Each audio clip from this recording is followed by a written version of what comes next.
అత్యంత దారుణంగా నడి రోడ్డు మీద ప్రజలందరూ చూస్తూ ఉండగా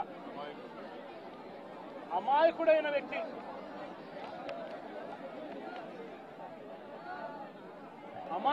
వ్యక్తి ఈ వ్యక్తి ఒక సాధారణ ఉద్యోగస్తుడు. వైన్ షాప్లో తాను పనిచేసుకుంటూ సూపర్వైజర్గా తాను పనిచేసుకుంటూ వైన్ షాప్లో తన జీవితం గడుపుతా ఉన్న ఒక సామాన్యమైన వ్యక్తి. ఇటువంటి వ్యక్తిని అతి కిరాతకంగా నడి రోడ్డు మీద అందరూ చూస్తూ ఉండగానే కిరాతకంగా కత్తి తీసుకొని అతి దారుణంగా నరకడము. ఆ నరుకుతూ వైఎస్ఆర్ కాంగ్రెస్ పార్టీకి సంబంధించిన సానుభూతి పరులందరినీ కూడా ఈ మాదిరిగా మేము నరుకుతాము అని చెప్పి రాష్ట్ర వ్యాప్తంగా ఒక మెసేజ్ పంపించడం కోసం అతి కిరాతకంగా నడి రోడ్డు మీద ఒక వ్యక్తిని నరుకుతాం. ఎంతటి దారుణంగా ఉంది అనంటే పోలీసు వ్యవస్థ వీళ్ళదే. ఇదే ఈనాడు, ఇదే ఆంధ్రజ్యోతి, ఇదే TV5 వీళ్ళందరూ కూడా పత్రికల ముసుగులో వీళ్ళు కూడా ఏ స్థాయికి దిగజారిపోయారో ఒక్కసారి గమనించమని అడుగుతా ఉన్నా. ఈనాడులో ఈరోజు నిన్ననో ఒక స్టోరీ, అప్పుడెప్పుడో మోటార్ బైక్ అట కాలిందట. ఆ మోటార్ బైక్ అనే వ్యక్తి కాల్చింది. ఆ మోటార్ బైక్ అనే వ్యక్తి ఈ జిలానీది మోటార్ బైకు, అది వైఎస్ఆర్సీపీ వాళ్ళు కాల్చారట. అందుకనే 2 ఏళ్ల తర్వాత ఇది జరిగిందట అని చెప్పి ఒక దిక్కుమాలిన అబద్ధం చెప్తా ఉన్నారు. నిజంగా వీళ్ళు పత్రికలా, వీళ్ళు ఏమైనా పేపర్లా, టీవీలా?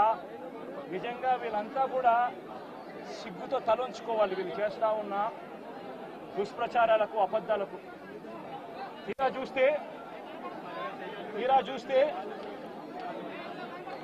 ఆ మోటార్ బైక్ ఎవరిది అని అంటే ఆ మోటార్ బైక్ జిలాంది కాదు.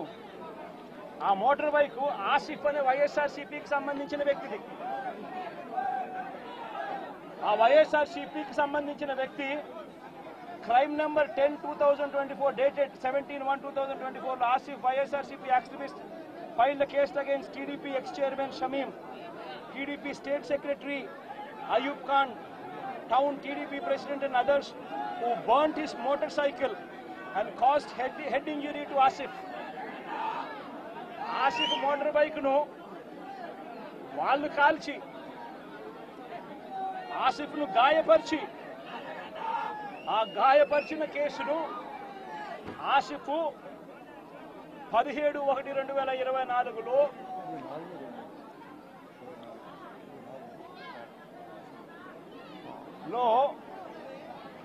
కేసు పెట్టి క్రైమ్ నెంబర్ కూడా 10/2024 డేటెడ్ అని చెప్పి క్రైమ్ నెంబర్ కూడా రిజిస్టర్ అయింది.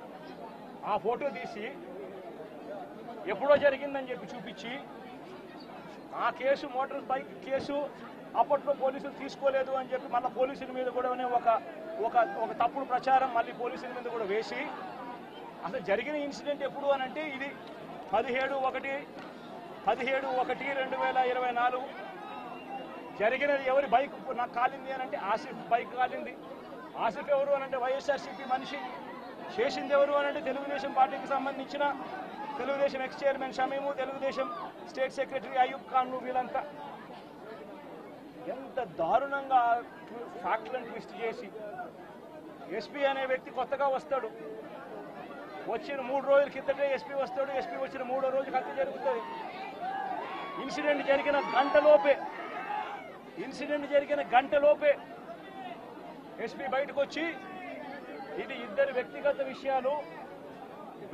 విషయాల వల్ల వాళ్ళకున్న మధ్యలో ఉన్న గొడవల వల్ల ఒకరిని ఒకరు చంపుకున్నారు అని చెప్పి తప్పుడు మాటలు మాట్లాడుతూ అబద్ధాలు చెప్తా ఉన్నాడు.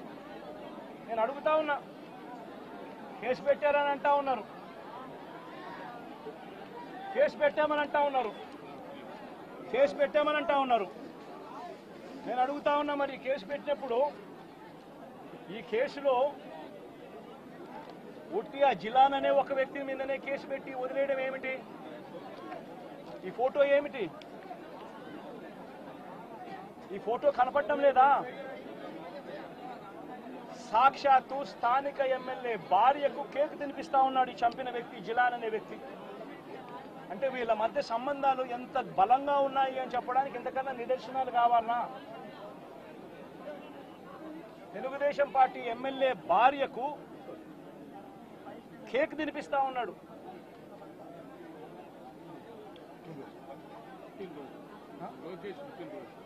లోకేష్ పుట్టినరోజు నాడున వీళ్ళు కేక్ కట్ చేయడము, ఆ కేక్ మళ్ళీ ఈ జిలాన్ అనే వ్యక్తి ఎమ్మెల్యే భార్య కేక్ తినిపించడం. మరి ఇంత దారుణమైన ఇంత సత్సంబంధాలు కలిగిన వీళ్ళు, ఇది ఎమ్మెల్యేతో ఫోటో.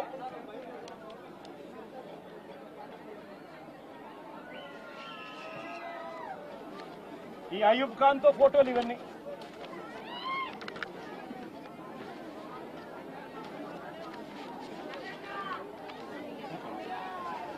ఇది షబీం ఖాన్ తో ఫోటోలు.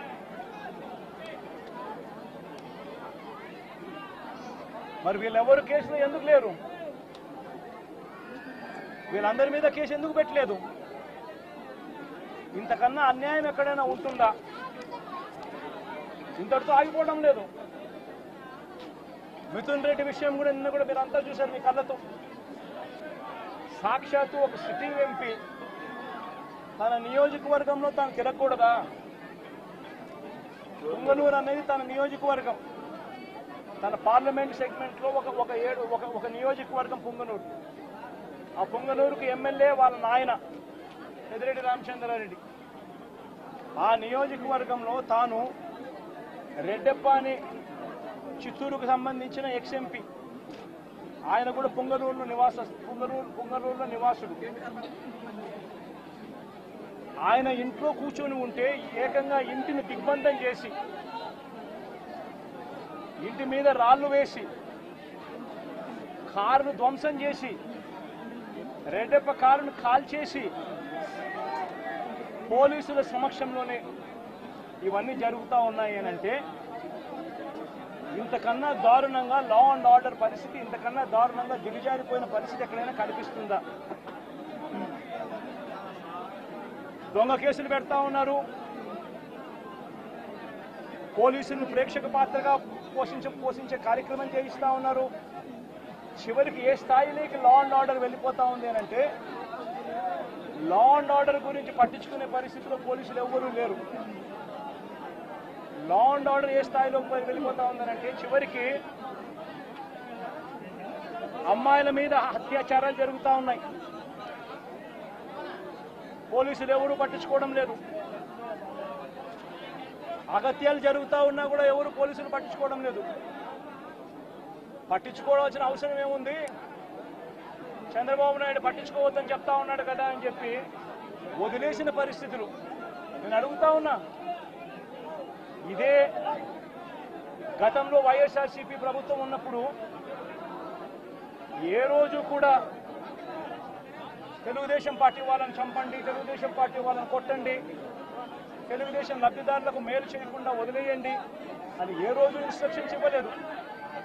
ప్రతి అక్క చెల్లెమ్మ కూడా బయటికి పోతే తన ఫోన్లో దిశ యాప్ ఉండేది. ఆపదలో ఉంటే 5 సార్లు ఫోన్ షేక్ చేసినా లేదా SOS బటన్ నొక్కితే చాలు పోలీసులు వెంటనే వచ్చి అక్క ఏమైంది అని చెప్పి తోడుగా ఉండే పరిస్థితులు గతం. ఈరోజు పరిస్థితులు ఏమిటి? లా అండ్ ఆర్డర్ పూర్తిగా దిగజారిపోయిన పరిస్థితులు కనిపిస్తూ ఉన్నాయి. ఎందుకు ఈ మాదిరిగా జరుగుతూ ఉంది? కారణం చంద్రబాబు నాయుడు అనే వ్యక్తి తప్పుడు మాటలు చెప్పి, తప్పుడు వాగ్దానాలు చేసి, ప్రజలను మోసం చేసి, ప్రజలకు ఆశ కల్పించి తాను ముఖ్యమంత్రి పదవిలోకి ఎక్కాడు. నేను అడుగుతా ఉన్నాను ఇదే చంద్రబాబు నాయుడును, ఇదే జగన్ ముఖ్యమంత్రిగా ఉంటే గత 5 సంవత్సరాల పాలన చూడండి. ప్రతి క్వార్టరు ఆ 3 నెలలు అయిపోయిన వెంటనే విద్యా దీవెన మరుసటి క్వార్టర్లో వచ్చేది. ఈరోజు జనవరి, ఫిబ్రవరి, మార్చి క్వార్టర్ విద్యా దీవెన పోయింది. ఏప్రిల్, మే, జూన్, ఇప్పుడు మళ్ళీ జూలైలో ఉండం. 2 క్వార్టర్లు విద్యా దీవెన అనేది బకాయిలు. జగనే ఉండింటే విద్యా దీవెన అన్నది ప్రతి 3 నెలలకు ఒకసారి, 3 నెలలు అయిపోయిన వెంటనే జగన్ ఇచ్చేవాడు. తల్లులకు ఇచ్చేవాడు, పిల్లలకు మేలు చేసేవాడు. ప్రతి ఏప్రిల్లో జగనే ఉండింటే వసతి దీవెన ప్రతి ఏప్రిల్లో ఒక ఇన్స్టాల్మెంట్, వసతి దీవెనకు సంబంధించిన ఒక ఇన్స్టాల్మెంట్ ప్రతి తల్లి ఖాతాలోనూ పడి ఉండేది. జగనే ఉండింటే ఈ పాటికే రైతు భరోసా రైతన్నలకు వచ్చి ఉండేది. ప్రతి సంవత్సరం జగన్ జూన్లో రైతు భరోసా అమౌంట్ ప్రతి రైతుకు క్యాలెండర్ పెట్టి మరీ ఇచ్చాడు. జగనే ఉండింటే అమ్మఒడి డబ్బులు ఈ పాటికి తల్లులకు వచ్చి ఉండేటివి. ప్రతి సంవత్సరం ప్రతి జూన్లోనూ అమ్మఒడి డబ్బులు తల్లులకు వచ్చిన పరిస్థితులు.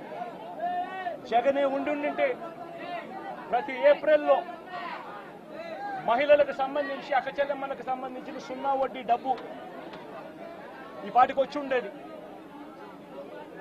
జగనే ఉండింటే మత్స్యకార భరోసా అన్నది ప్రతి ఏప్రిల్ 15 నుంచి జూన్ 15 మధ్యలో క్రమం తప్పకుండా జగన్ మత్స్యకారులకు తోడుగా ఉంటూ మత్స్యకార భరోసా ఇచ్చాడు.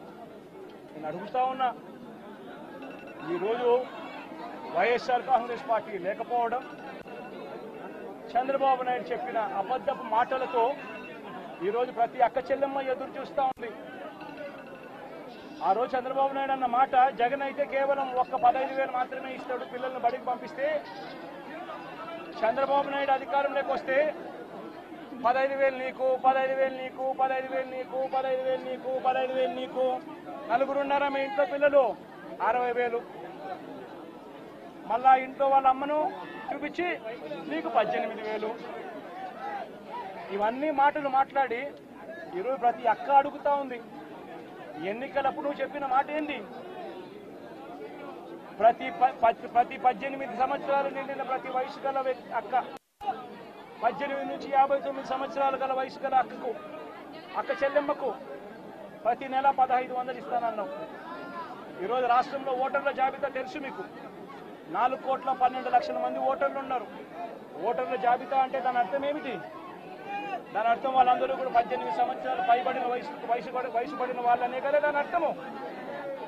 మరి అందులో 2,10,00,000 మంది అక్క చెల్లెమ్మలు ఉన్నారు, 18 సంవత్సరాలు పైచిలుకు పడిన వాళ్ళు.